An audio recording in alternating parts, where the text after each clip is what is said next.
الحمدللہ رب العالمین والصلاة والسلام علی سید المرسلین اما بعد فاعوذ باللہ من الشیطان الرجیم بسم اللہ الرحمن الرحیم۔ محترم سامعین السلام علیکم ورحمۃ اللہ وبرکاتہ۔ پروگرام انوار العلم میں ہوں آپ کا میزبان محمد صہیب شبیر، اور انفو ایئر میڈیا کے تعاون سے آپ یہ پروگرام دیکھنے کی سعادت حاصل کر رہے ہیں۔ محترم سامعین، جیسے کہ گزشتہ ایپیسوڈ میں اور ایک ترتیب کے ساتھ تاریخ اسلام کے حوالے سے چند اور قرآنک واقعات کے حوالے سے چند ایسے پہلو جن کا ذکر ہمیں قرآن میں ملتا ہے، اور ایسے عظیم واقعات کہ جن سے جو سبق آموز ہیں، جو ہسٹوریکل ہیں، جن میں سے ہمیں بہت کچھ سیکھنے کو ملتا ہے، بہت کچھ باتیں ہمیں سوچنے کو ملتی ہیں، ایسے تمام واقعات قرآن کریم میں موجود ہیں۔ اور ان واقعات میں سے ہی ایک واقعہ آج دوبارہ آپ کی خدمت میں پیش کرنے کی سعادت حاصل کریں گے۔ آج کا جو ہمارا موضوع ہے وہ ہے تحویل قبلہ، یعنی کہ قبلے کی ڈائریکشن جو ہے وہ کب تبدیل ہوئی، اور اس وقت حالات کیا تھے، کن حالات کی بنا پر اور کن وجوہات کی بنا پر مالک ارض و سما نے قبلہ کو تبدیل کیا، اور مسلمانوں نے اور انسانیت کے وہ لوگ جو اللہ وحدہ لا شریک رب کو وحدہ لا شریک جانتے تھے، انہوں نے بیت المقدس سے بیت اللہ کی جانب اپنا منہ کر کے نماز پڑھنا شروع کی۔ آج اس حوالے سے انشاءاللہ ہم گفتگو کریں گے اور یہ جاننے کی کوشش کریں گے کہ اس بات کی وجہ، اس کی ریزن کیا ہے، اور کن وجوہات کی بنا پر یہ تبدیلی آئی، اور قرآن کریم میں اس کا جو ہے وہ باقاعدہ پورا واقعہ ملتا ہے۔ اور ہمارے ساتھ الحمدللہ آج بھی ہمیشہ کی طرح موجود ہیں ابو الحسن سید احمد رضا شاہ صاحب۔ شاہ صاحب، بہت شکریہ، آپ تشریف لائے اور آپ نے اپنی مصروفیات میں سے وقت نکالا۔ ہماری یہ قرآنک واقعات کی خوبصورت سیریز جو ہے وہ چل رہی ہے، آپ اسے لے کر چل رہے ہیں ہمارے ساتھ۔ تو آج ہمیں آپ بتائیں گے کہ قبلہ کی تبدیلی کب رونما ہوئی، اور کن وجوہات پر، اور کس وقت آپ صلی اللہ علیہ وسلم کی عمر کے کس حصے میں اللہ رب العزت نے یہ حکم صادر فرمایا جو قرآن پاک میں دوسرے سپارے میں ہمیں واقعہ ملتا ہے۔ اس معاملے میں ہمیں رہنمائی فرمائیے گا۔ الحمدللہ رب العالمین والصلاة والسلام علی سید الانبیاء والمرسلین اما بعد فاعوذ باللہ من الشیطان الرجیم بسم اللہ الرحمن الرحیم۔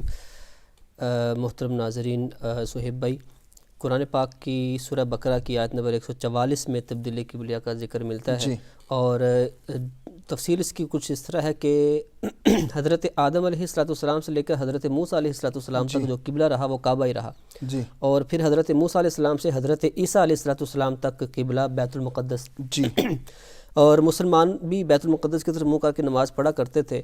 لیکن جب مدینے میں آئے، اس سے پہلے تو نبی پاک علیہ السلام خانہ کعبہ کی طرف منہ کر کے نماز پڑھتے تھے، اور اس کے بعد جب بیت المقدس کا حکم ہوا تو جب مسلمان مدینہ آئے تو تقریباً 16ویں یا 17ویں مہینے مسلمانوں نے جو ہے وہ بیت المقدس کی طرف رخ کر کے ہی نماز پڑھی۔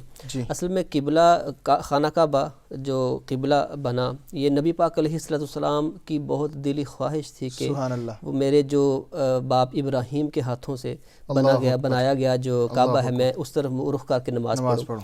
حضور علیہ السلام جب مکے میں تھے تو چونکہ بیت المقدس کی طرف منہ کرنے کا حکم تھا، تو نبی پاک علیہ السلام کی محبت کا عالم یہ کہ حضور خانہ کعبے کی طرف جو ہے وہ اس طرح کھڑے ہوتے، کیونکہ خانہ کعبے جب آپ مکے میں ہو تو آپ کسی طرف بھی آپ کھڑے ہو سکتے ہیں کعبے کے سامنے، تو حضور علیہ السلام اس طرف کھڑے ہوتے کہ آپ کا رخ کعبے کی طرف بھی ہو اور بیت المقدس کی طرف بھی ہو۔ اللہ اکبر، سبحان اللہ۔ مثال کے طور پر یہاں یعنی خانہ کعبہ اگر اس طرف ہے اور بیت المقدس اس طرف ہے، تو حضور علیہ السلام یہاں کھڑے ہو کر اس طرف رخ کرتے تاکہ دونوں کی طرف رخ آ جائے، بیت المقدس کی طرف بھی رخ ہو اور رب کے حکم پر عمل بھی ہو، اور ساتھ میرا رخ کعبے کی طرف بھی ہو جائے جو کہ حضرت ابراہیم علیہ السلام کے ہاتھوں سے بنا۔ لیکن جب حضور علیہ السلام مدینہ شریف تشریف لائے اور ہجرت کی تو اپوزٹ بالکل جو نا وہ مختلف تھی، اور ممکن نہیں تھا، کیونکہ قبلے کی طرف بیت المقدس کی طرف منہ کرنے سے، اب آپ مدینے میں ہو تو بیت المقدس کی طرف منہ کریں تو آپ کی پیٹھ قبلے کو ہوتی ہے، یعنی خانہ کعبے کو ہوتی ہے، تو اب ممکن نہیں کہ آپ دونوں کو ایک ہی لائن میں رکھ کے آپ کھڑے ہوں، تو ممکن نہیں تھا۔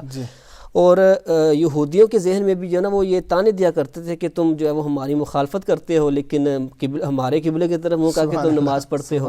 تو نبی پاک علیہ السلام کو اس وجہ سے نہیں کہ ادھر پسند نہیں تھا، وہاں بہت سارے انبیاء کرام کی جو نا وہ انہوں نے نمازیں پڑھی اس طرف رخ کر کے، بلکہ اس وجہ سے کہ خانہ کعبہ حضرت ابراہیم علیہ السلام کے ہاتھوں سے بنا، اور خانہ کعبہ کی طرف بہت سے انبیاء کرام نے منہ کر کے نماز پڑھی۔ حضور کو ایک دلی محبت تھی، تو نبی پاک علیہ السلام کے دل میں خیال آیا بنو سلمہ کی مسجد ہے مدینے کے اندر، اور ظہر کی نماز پڑھا رہے ہیں۔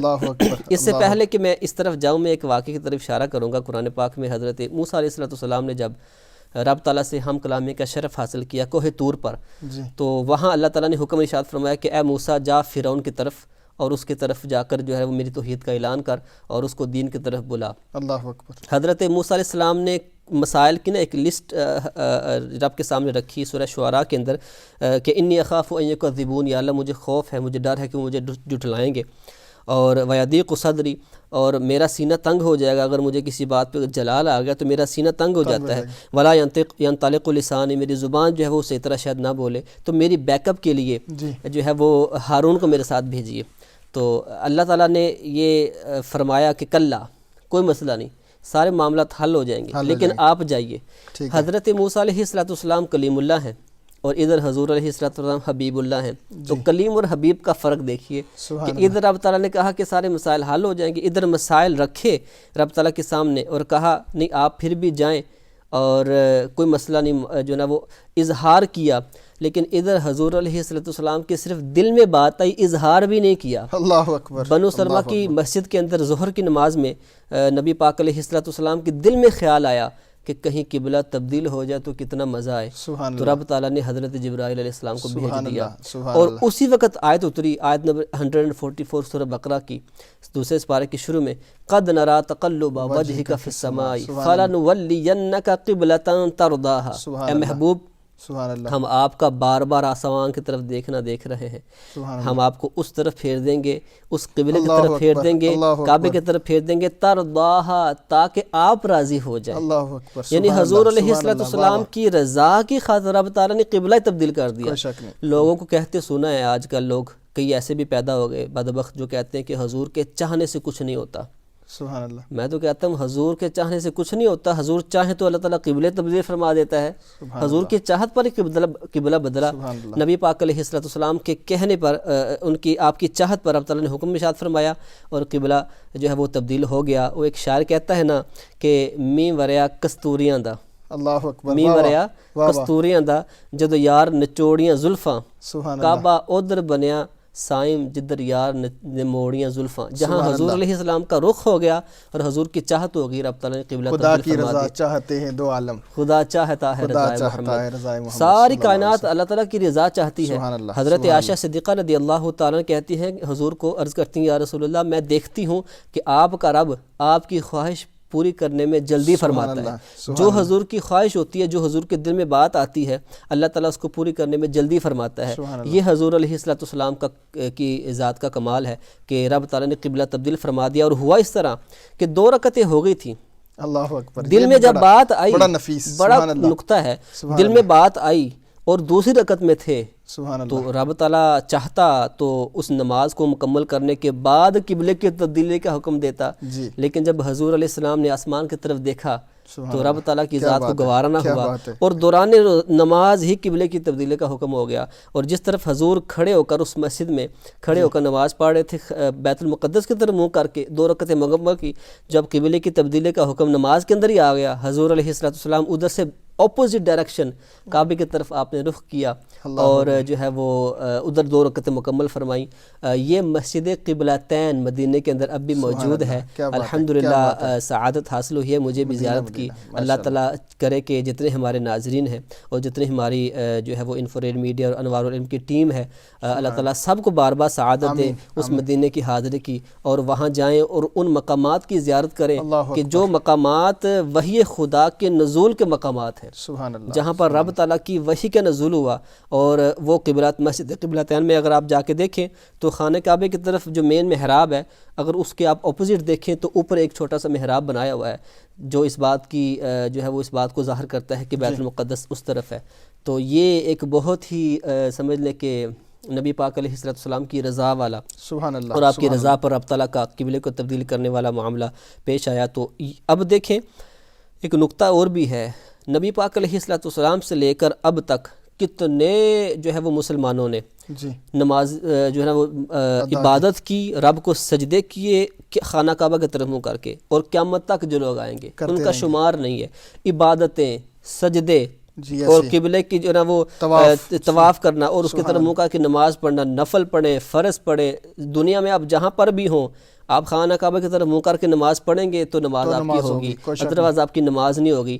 تو یہ ساری کی ساری عبادتیں، اور اس کی وجہ جو بنی وہ وجہ کیا بنی؟ تاکہ حضور کے چہرے پر تھوڑی سی مسکراہٹ آ جائے. سبحان اللہ. تو علماء فرماتے ہیں کہ یہ سب کچھ جو تبدیل ہوا نا، یہ حضور علیہ السلام کے چہرے کی مسکراہٹ کے صدقے سے ہوا.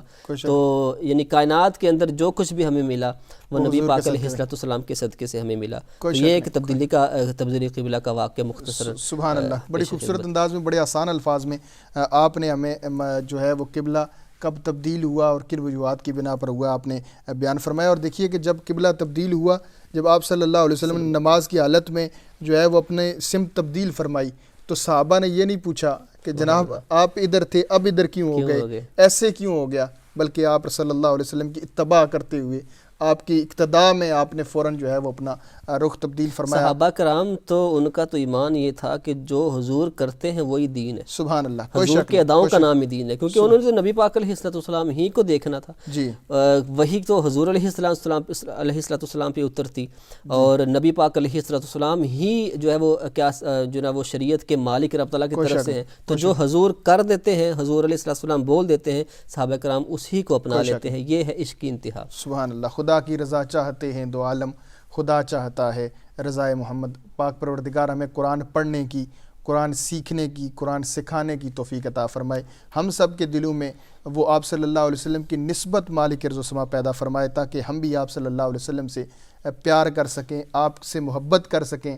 اور محبت کی اس انداز میں نہ کریں کہ صرف جو ہے وہ ہم محبت زبان سے اقرار کریں، بلکہ دل سے آپ صلی اللہ علیہ وسلم پر درود و سلام پڑھیں، کثرت سے پڑھیں.